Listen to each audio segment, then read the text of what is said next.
Salam sejahtera, perkenalkan saya Novrias Ubuwalangaranaku, dosen tetap program studi hubungan internasional Universitas Kristen Satya Wacana. Saya akan menyampaikan mata kuliah International Relations of Southeast Asia sebagai mata kuliah pada bidang peminatan saya. Perkuliahan ini ditujukan bagi mereka yang sudah berada pada tahun ketiga, dan perkuliahan di International Relations of Southeast Asia membahas tentang fenomena politik, ekonomi, sosial maupun budaya yang berada di dalam kawasan.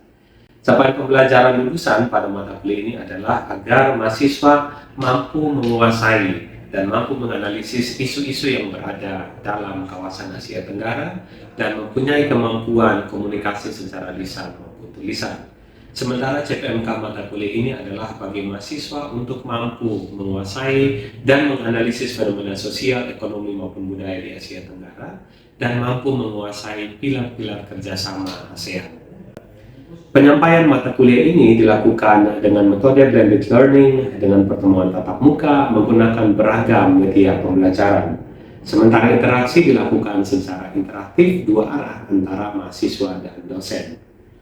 Penilaian dalam perkuliahan ini menggunakan formatif melalui penugasan individu maupun kelompok, sementara penilaian secara sumatif dilakukan bagi pelaksanaan ujian tengah semester dan ujian akhir semester.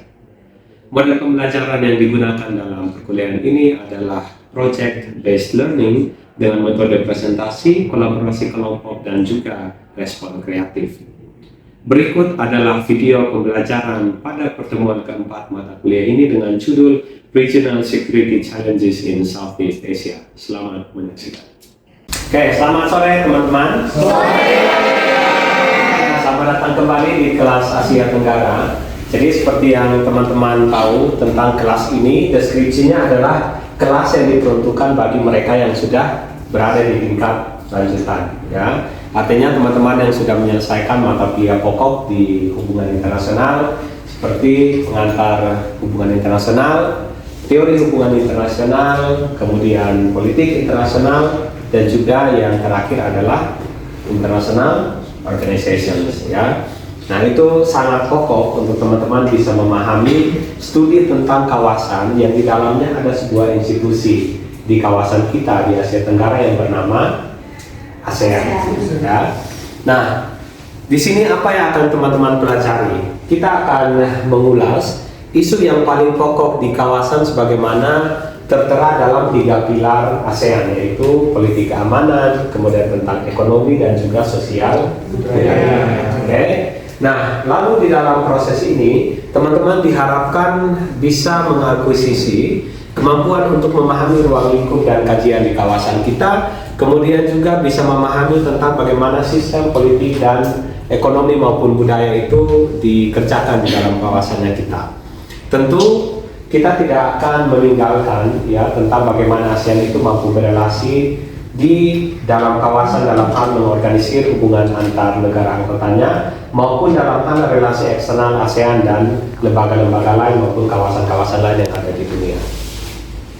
Oke, lalu untuk hari ini kita akan melanjutkan pertemuan kita dengan mendiskusikan bagaimana kohesi ASEAN sebagai sebuah kawasan khususnya secara internal itu dimiliki dalam upaya mereka untuk mencapai mimpi-mimpi yang lebih besar di tengah kawasan yang lebih luas yaitu Indo-Pasifik maupun secara global. Nah, kita sudah belajar tentang pengantar Asia Tenggara sebelumnya. Kita melihat bagaimana kawasan ini sangat beragam dalam hal sistem politik, juga tentang tatanan masyarakatnya itu sangat beragam. Ya, kita melihat negara-negara yang junta militer itu sangat kuat di negara itu. Katakanlah 2 negara yang paling utama tentang junta militer yaitu apa saja? Thailand. Ya. Sampai saat ini mereka cukup banyak peranan dari junta militer terhadap sistem politik domestik dari negara itu. Ada negara-negara itu yang masih juga raja itu punya peran yang sentral. Kita lihat sedikit berbeda ya. Kalau di Brunei Darussalam rajanya itu adalah kepala dalam banyak hal. Ya, tidak demikian kenyataannya yang kita dapati di Thailand. Rajanya sangat dihormati, tapi dia adalah sebuah lambang agama, lambang negara, bukanlah yang mengambil peran sentral dalam keputusan-keputusan politik di dalam negara itu, sekalipun pengaruhnya tentu terasa sampai pada semua sektor itu. Nah, itu sudah kita pelajari. Kemudian kita juga sudah mengamati bahwa ASEAN sebagai sebuah wadah itu punya mekanisme-mekanisme internal dalam proses mereka menyelesaikan persoalan, ya. Dan juga tentang kerjasama kita dinaungi oleh banyak bentuk kesepakatan. Ada pertemuan seperti KTT yang isinya adalah presiden semua negara-negara anggota. Kemudian kita juga ada pertemuan yang isinya adalah yang sedikit di bawah pemimpin tertinggi negara, yaitu pertemuan selevel menteri. Mereka lah yang mengambil keputusan dalam semua pilar yang tadi kita sebut yang ada di itu. Nah, teman-teman, sebelum kita masuk lebih jauh pada diskusi, mari mengecek kabar dari teman-teman dulu. Sudah langsung senyum-senyum ya. Nah, kita ke orang yang kita paling pengen tahu kabarnya, Pierre. Pierre, dari semua gambar kartun yang ada di sini, ini menggambarkan banyak mood ya, perasaan, ekspresi yang sangat animated dari seseorang. Kamu kira-kira bagian mana yang sesuai dengan mood kamu, perasaan kamu hari ini? Kalau saya kayaknya nggak ada sih Kak, karena perasaannya campur aduk. Karena campur aduk? Iya. Kenapa? Pertama, saya bahagia karena orang keluarga saya ada satu keluarga saya telah menikah.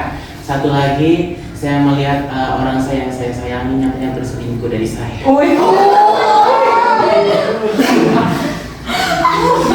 Ya, bicara soal cinta tapi di dua sudut berbeda. Ini perlu diskusi serius.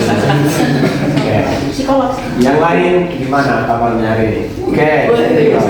Kumpul-kumpul banyak tuh. Kumpul-kumpul banyak. Oh, kenapa itu? Didekatin sana sini. Baru dikatakan.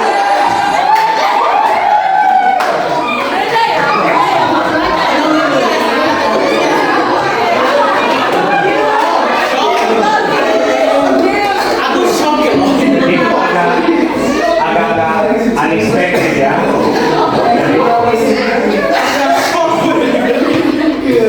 Satrio kumpul banyak, saya kira kerja kelompok. Lagi didekatin. Semoga tadi dari cerita Pierre dia di cerita yang pertama. Oke, teman-teman, ya kalau semua dalam keadaan baik, lagi senang walaupun tadi ada yang campur aduk perasaannya, kita akan ikut kelas ini dengan tadi mempelajari kembali. Kita ingat pokok pembelajaran hari ini soal kohesi internal ASEAN untuk jadi jalan masuk ASEAN itu berkembang lebih luas, gitu. Ya. Nah, untuk pokok pembelajaran hari ini, teman-teman diharapkan untuk mencapai apa? Yang pertama adalah punya pemahaman tentang peran ASEAN dalam menangani krisis kemanusiaan di kawasan. Kemudian teman-teman juga diharapkan untuk bisa memahami kerangka kerjasama apa saja yang tadi sempat kita sebutkan secara garis besar, tentang apa saja yang menjadi tempat ASEAN itu berelasi membangun kerjasama, kemudian juga untuk menyelesaikan persoalan yang muncul di kawasan. Dan terakhir adalah karena kita bicara tentang humanitarian diplomasi, kita tentu perlu tahu apa pokok atau kaidah, prinsip-prinsip, aturan-aturan internasional yang ada terkait itu dan bagaimana pengimplementasiannya di kawasan. Oke, teman-teman, berhubung sudah beberapa kali kita ketemu tentang kelas ini, ya pokok-pokok pembelajaran awal yang tadi kita sebutkan, berarti sudah hafal ya soal ini peta buta ini tentang ASEAN, negara mana ada di nomor berapa, sudah hafal ya? Coba kita lihat nomor 1 yang ujung kecil, Brunei, Darussalam. Lalu yang nomor 2 Filipina. Terus yang nomor 3 Indonesia. Oke. Yang nomor 4 Malaysia. Nah, ini nomor 5 yang kecil sekali. Oke, kemudian nomor 6 Thailand. Oke, bersama dekat dengan Indonesia dan mahasiswa HIPSW ya. Lalu yang nomor 7 Vietnam. Nomor 7 Vietnam. Nomor 8 Lalu Nomor 9.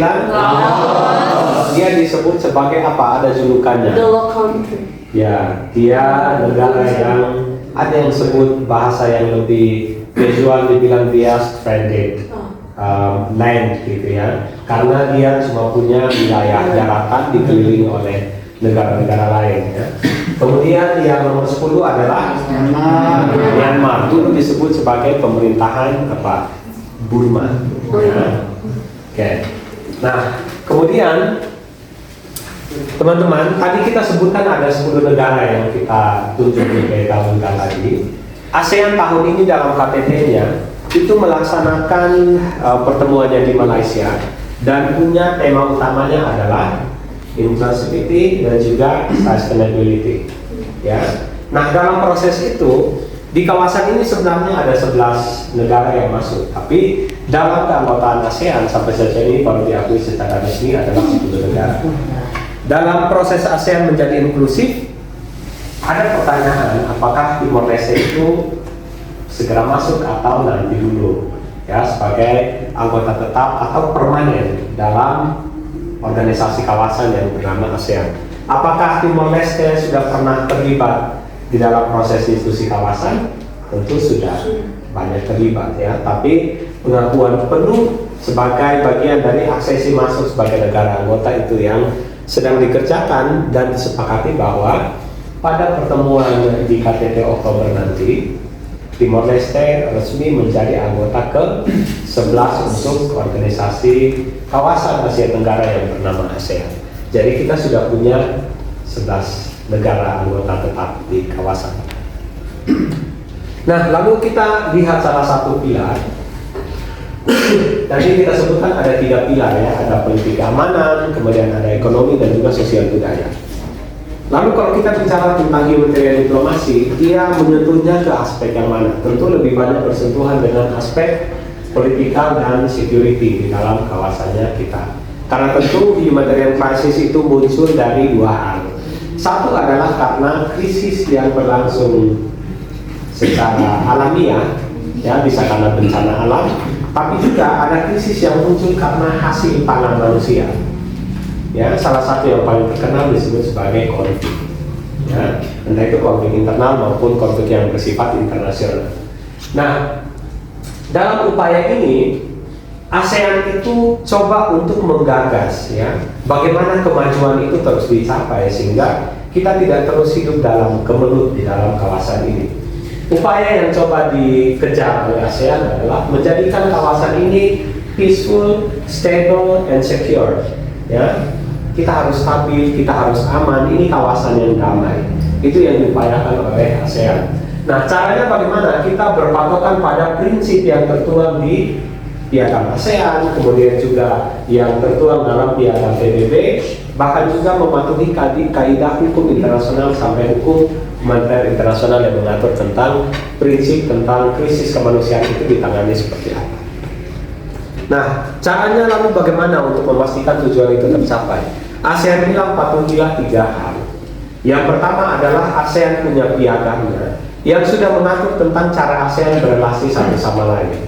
ASEAN Charter itu lalu dianggap sebagai tempat, ya, sebagai acuan yang jelas tentang setiap krisis, setiap konflik itu diatasi dengan cara-cara seperti apa. ASEAN bilang, utamakanlah yang Treaty of Immediate Cooperation. Tidak boleh ada penggunaan kekerasan dalam penyelesaian konflik di kawasannya kita. Ya, harus diutamakan persahabatan, diplomasi, dialog itu yang dikasih sebagai jalan terdepan. Kemudian tentang pengembangan nuklir, ASEAN sudah katakan kawasan ini sampai kapanpun tidak akan melakukan pengembangan nuklir, apalagi yang bertujuan untuk ofensif. Ya. Nah, lalu apa mekanisme internal yang dipunya oleh ASEAN dalam hal kita berrelasi? Kita punya banyak pertemuan tadi ya, seperti kita katakan ada skalanya KTT, isinya presiden-presiden negara-negara itu bertemu. Ada juga yang isinya adalah pertemuan ministerial, ya. Menteri-menteri dari masing-masing negara itu menjadi pihak yang mewakili untuk mendiskusikan isu yang menjadi agenda bahasan. Tapi satu yang menarik adalah tentang ASEAN Regional Forum. ASEAN Regional Forum itu apa?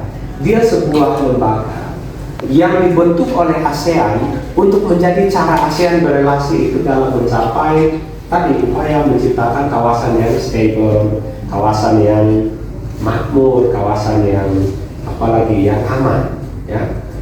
Di ASEAN Regional Forum itu ada apa? Negara-negara lain juga ikut. Siapa yang disebut sebagai negara lain? Itu mitra-mitra ASEAN. Uni Eropa ikut nggak di sini? Ikut. Cina ikut nggak? Ikut. Ya, apalagi yang lain?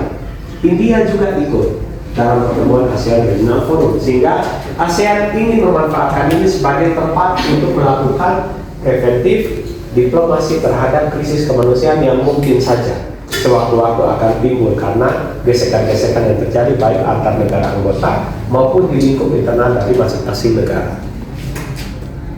Nah, lalu bagaimana ASEAN itu sejauh ini memberikan tanggapan terhadap konflik-konflik yang terjadi, yang isinya adalah melibatkan di situ atau menghasilkan krisis-krisis kemanusiaan. Yang pertama adalah ASEAN memberikan perhatian yang cukup terhadap isu di Semenanjung Korea. Ya, ada apa di sana? Itu aktivitas yang ofensif, ya, dan juga agresif. Kalau beberapa penstudi HI suka menyebutnya sebagai pendekatan yang asertif, gitu ya. Pendekatan yang cukup kuat dan cukup tegas dari Korea Utara dalam hal berelasi di kawasan mereka dan juga bahkan dalam tatanan internasional. Mereka sering melakukan uji misil atau balistik, dan terhadap situasi itu ASEAN memberikan pernyataan mereka itu concern dengan situasi yang ada dan mendesak supaya Korea Utara itu mematuhi ya keputusan-keputusan atau resolusi yang diberikan oleh UN Security Council atau Dewan Keamanan Perserikatan Bangsa-Bangsa. Nah, kemudian ada isu apa lagi yang ASEAN itu ambil bagian? Kita lihat konflik yang sangat hangat masih terus terjadi sampai sekarang, konflik di Israel dan Palestina di jalur Gaza. Apa yang terjadi di sana? Banyak masyarakat sipil juga menjadi korban, ya. Ada infrastruktur publik juga menjadi rusak, hancur karena peristiwa konflik yang ada. ASEAN juga mendesak untuk berbagai upaya dari komunitas internasional itu harus dalam tanda petik dipaksakan untuk segera menyelesaikan konflik yang ada dan tidak menghasilkan korban-korban sipil yang jauh lebih besar lagi dari yang sudah ada sekarang. Nah, itu yang ada di luar kawasan. Apakah kawasan kita bebas isu? Tidak juga. Kita punya isu yang sangat masif di dalam kawasan dan belum selesai sampai sekarang, yaitu konflik yang terjadi di Rohingya, ya, antara pemerintah Myanmar dengan sekelompok etnis yang ada di Rakhine State. Nah, apa yang terjadi terhadap konflik itu? ASEAN sudah kasih pernyataan mereka. Patuhilah 5-point konsensus yang mereka tawarkan. Nanti kita lihat apa detailnya. Situasinya seperti apa sih di Myanmar? Situasinya adalah lebih dari 18 juta orang itu butuh bantuan kemanusiaan karena konflik yang terjadi. Ya, dan diantaranya adalah 6 juta orang itu anak-anak. Ya. Kemudian teman-teman bisa lihat fakta di sini bahwa dampak apa artinya dari konflik fatalities. Orang yang mati karena konflik ini itu sudah lebih dari 52.000 orang. Itu nomor satu sebenarnya dalam hal konflik sipil yang sedang berlangsung sampai sekarang. Nah, itu lebih besar bahkan dari konflik yang lain. Kalau teman-teman bertanya, Kak, kayaknya cukup banyak deh ya korban yang juga muncul di konflik Israel-Palestina. Kalau kita menghitung dampak tidak langsungnya, benar demikian. Ya, memang sangat tinggi kerusakan yang hadir akibat konflik di Israel dan Palestina itu. Tetapi dalam hal dampak langsungnya, Myanmar itu sangat besar dan sangat utama, ya, dianggap sebagai konflik yang mematikan bagi warga sipil. Nah, untuk bagian-bagian tadi, ASEAN memberikan hal-hal ini, 5 poin konsensus, yaitu dikatakan tahanlah penggunaan kekerasan kalian pemerintah Myanmar terhadap masyarakat sipil. Yang kedua, diajak supaya melakukan dialog. Teman-teman ingat Treaty of Amity and Cooperation tadi kan? ASEAN menegaskan itu yang harus menjadi payung penyelesaian masalah di dalam situasinya Myanmar. Yang ketiga adalah ASEAN mengutus 1 orang untuk menjadi perwakilan dari pemerintah ASEAN yang bicara dengan pemerintah Myanmar maupun semua organ-organ yang terlibat dalam konflik ini. Yang keempat adalah dibuka jalur-jalur bantuan kemanusiaan. Dan yang kelima adalah ada special envoy dan delegation yang memberikan kunjungan terhadap Myanmar. Oke. Nah, teman-teman sudah ada dua hal pokok. Yang pertama adalah ASEAN itu mengajak kita untuk tetap bertahan dan berkomitmen dengan prinsip-prinsip yang ada di dalam kawasan. Ya. Tapi kenyataannya masalah di kawasan, khususnya di Myanmar, tidak kunjung selesai, bahkan setelah sudah ada 5-point consensus tadi. Nah, pertanyaannya adalah, apakah kalau kita ingat apa yang dikatakan oleh teori English School, mereka katakan mana lebih utama, tatanan yang stabil atau keadilan itu diutamakan, sekalipun kawasannya mungkin jadi tidak terlalu stabil dalam hal ini. Jadi mereka bilang order atau tatanan keteraturan itu lebih pentingkah dibandingkan keadilan itu diciptakan? Atau kita boleh mengupayakan keadilan, sekalipun dalam proses itu tatanannya jadi sedikit berubah, ya, ada keteraturan yang menjadi sedikit bergeser. Nah, menurut teman-teman, untuk kawasan kita, ASEAN itu walaupun kita katakan tidak sepatutnya dikatakan efektif pada kemampuan yang menjalankan institusi ini, tapi kita salah satu kawasan yang paling stabil, ya. Bahkan sebagai sebuah institusi, kita tidak pernah punya anggota yang keluar. Ya, Uni Eropa yang dikatakan kawasan yang harus dirujuk seperti contoh bagi semua kawasan lain adalah sebuah organisasi yang sudah kehilangan Inggris yang keluar. ASEAN tidak mengalami hal itu. Ya, sehingga dikatakan ASEAN cukup stabil. Nah, teman-teman, mana lebih utama? Apakah tatanan ASEAN itu dipertahankan? Ataukah sebenarnya keadilan bagi orang-orang katakanlah di Myanmar itu harus diutamakan daripada ASEAN dikatakan stabil, tapi masih banyak isu yang berlangsung di internalnya kita. Apa pendapatnya teman-teman? Menjawab mungkin mengenai ASEAN itu sendiri. Jadi sampai saat ini ASEAN itu nggak tahu, tapi lebih dikenal sebagai dia tuh cuma ada aja sebagai suatu organisasi, tapi dalam proses pelaksanaan dia sebagai organisasi itu masih belum terlalu terlihat karena selalu pakai prinsip yang non intervensi. Padahal seharusnya sebagai suatu organisasi itu intervensi itu harus dihilangkan karena dia berbicara mengenai suatu organisasi ASEAN. Dan menurutku tatanan itu harus dirubah karena itu keadilan duluan, dimana mengenai Myanmar misalnya itu keadilan harus ditegakkan, dan dengan itu bisa selesai itu akan memberikan efek kepada kestabilan itu sendiri daripada memenuhi kestabilan, karena memang tidak ada yang keluar sih, tapi masalah-masalah yang terjadi di ASEAN itu klasik kayak human trafficking. Myanmar itu udah terjadi dan masih ada terus. ASEAN tidak akan bertindak, tapi organisasi luar seperti PBB malah yang lebih fokus. Oke, bagus sekali. Oke, jadi kita bisa perhatikan bahwa sampai sekarang ASEAN itu ya seperti ini masih mengutamakan tatanan, ya. Karena apa? Kita disebut sebagai regime inkubator, tempat untuk bisa menangkap sebuah masalah, tapi kita itu sangat non-based, ya. Jadi sangat mengutamakan kestabilan tadi. Kalau kata Marta, untuk apa ada kestabilan, ya, yang secara kasat mata dilihat demikian, tapi pada faktanya masih banyak isu yang tidak terselesaikan, sehingga sepertinya ASEAN perlu berbenah, mau menciptakan dalam tanda petik, bahkan dealing dengan perubahan tatanan yang mungkin menghasilkan instabilitas, asal tatanan di dalam kawasan itu menjadi jauh lebih adil, ya, lebih justice. Gitu. Oke, sehingga kita bisa perhatikan bahwa ASEAN bisa memakai institusi yang mereka punya sebagai organ internal untuk mengatasi itu. Ya, ada organisasi antar pemerintah di dalam kawasan yang menangani isu-isu tentang hak asasi manusia. Nah, untuk bagian ini ASEAN itu bisa pakai ASEAN Institute for Peace and Reconciliation, AICHR, dan juga AHA Center. Itu sudah menjadi motor utama ASEAN dalam menangani itu, ya, untuk menciptakan humanitarian space. Nah, pada akhirnya kalau ASEAN mampu untuk ciptakan ini, seperti yang teman-teman katakan, kalau ASEAN mampu untuk menerima perubahan-perubahan yang ada, berarti kita mengharapkan ASEAN itu dengan komitmen yang lebih kuat, kemudian juga tentang kebijakan yang lebih berdampak bagi isu internal maupun isu-isu sentral di kawasan. Kemudian aktor non-negara itu bisa menjadi jalan masuk untuk ASEAN itu melakukan perubahan yang bertahap. Dan terakhir adalah ASEAN yang kohesif, itu akan menjadi cara masuk untuk mimpi ASEAN tadi di KTT Malaysia itu, mau menjadi sebuah kawasan yang inklusif. Artinya apa? Kalau sudah mampu membenahi internalnya, isu-isu dalam kawasan masuk akal untuk mengharapkan ASEAN itu dan negara anggotanya bisa terlibat dalam penyelesaian masalah. Contohnya krisis-krisis humanitar yang berlangsung di kawasan-kawasan lain, contohnya tadi yang di Palestina, ya, itu juga bisa menjadi tempat untuk ASEAN itu menjadi sebuah wadah yang vokal untuk hal itu. Oke, teman-teman, itu beberapa hal yang bisa kita diskusikan untuk hari ini.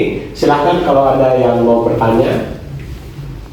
Oke, ada beberapa orang ya. Nanti kita pilih 2 orang dulu, 1 cowok, 1 cewek. Ya, oke, boleh dulu. Oke, terima kasih kesempatannya Pak Bu. Saya mau nanya terkait yang perjanjian ASEAN WFC tadi, yang Southeast Asia Free Nuclear Weapon Free Zone itu. Nah, itu kan perjanjiannya dengan negara-negara ASEAN terkait menguranginya pengembangan nuklir ya. Nah, sedangkan kita tahu akhir-akhir ini kan Indonesia lagi dapat banyak suplai uraniumnya kan, dan ada hubungan kerjasama dengan negara lain seperti Rusia contohnya.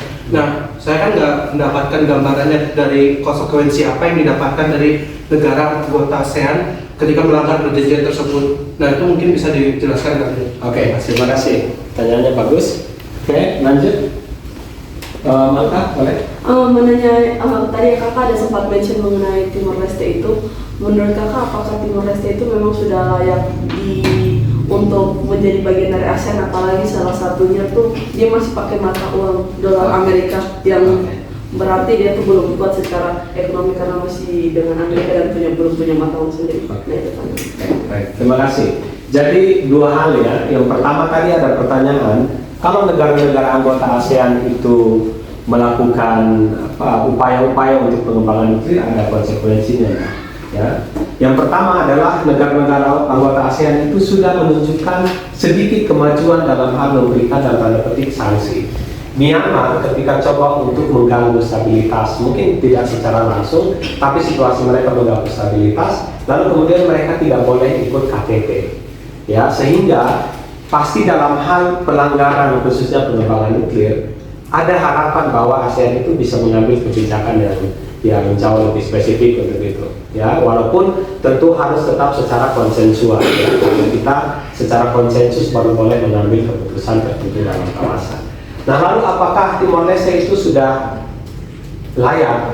Nah, mereka katakan ada banyak bagian yang harus diupayakan, tetapi negara-negara anggota ASEAN sudah berkomitmen untuk melakukan akselerasi bagi persiapannya. Caranya bagaimana? Melibatkan Timor Leste itu dalam kerjasama trilateral atau bilateral, dan juga mereka dikejar untuk terlibat dalam framework kawasan, walaupun masih mata uangnya pakai yang lain, tapi toh tidak pakai satu mata uang tunggal kan seluruh negara anggota ASEAN, sehingga kerangka kerjasamanya jauh lebih utama daripada penyatuan mata uang itu, karena kita masih asosiasi bukan uni seperti Uni Eropa. Oke? Jadi begitu teman-teman untuk kelas hari ini ya. Terima kasih untuk partisipasinya, dan kita akan ketemu lagi minggu depan. Teman-teman silahkan mengerjakan tugas-tugas berikut untuk membuat esai ya, membuat esai terkait dengan tadi lebih utama mana, justice atau order. Ya, silakan dalam 500 kata teman-teman secara individu memberikan ulasannya dengan bobot penilaiannya adalah pembukaan 25%, lalu analisanya 50%, dan penutupnya 25%. Ya, jadi semoga materi hari ini memberikan pemahaman baru bagi teman-teman tentang bagaimana ASEAN sebagai sebuah kawasan itu mampu memanfaatkan semua sumber daya yang dipunya, menstabilkan situasi kawasan, memperkuat kohesivitas, untuk mencapai ASEAN itu yang sentral, yang mampu untuk berbicara banyak dalam kawasan Indo-Pasifik yang lebih besar, bahkan juga dalam komunitas internasional. Oke, sekian dan terima kasih. Sampai jumpa minggu depan. Demikian video rekaman pembelajaran International Relations of Southeast Asia sebagai unjuk kerja Tridharma Perguruan Tinggi, kiranya menjadi pertimbangan yang baik dalam proses penilaian sertifikasi dosen gelombang 1 tahun 2025. Terima kasih, Tuhan memberkati.